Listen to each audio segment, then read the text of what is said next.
عليكم ورحمة الله وبركاته. دي شقة في الدور ال11 شارع 16 القديم على العمومي. شقة 3 عدادات كهرباء راكب ومية وغاز. شقة 3 أوض وريسبشن تشطيب عريس زي ما احنا شايفين.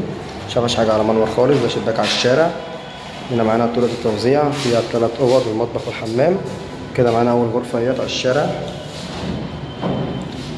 هنا معانا حمام شايل بانيو وقاعدة على حوض مرتاحين. وهنا معانا المطبخ ما شاء الله عليه، يشيل جميع الأجهزة كلها كاملة. مطبخ 3 في 2.5 مرتاح اهوت. وهنا معانا تاني غرفة برضو على الشارع. وهنا معانا الأوضة التالتة فيها بلكونة على الشارع الرئيسي. كده معانا 3 أوض وريسبشن، 3 عدادات مياه وكهرباء وغاز. دور ال11 برج 16 دور. دي بلكونة على الشارع الرئيسي، ده شارع 16 الرئيسي بجوار التقاطع وفتح الله والحي وبيتك. موقع ممتاز جدا زي ما احنا شايفين. الشقة مش محتاجة أي مصروف خالص، يوجد تسلسل ملكية وحصة في الأرض. ربنا يبارك لصاحب النصيب إن شاء الله. السلام عليكم ورحمة الله وبركاته.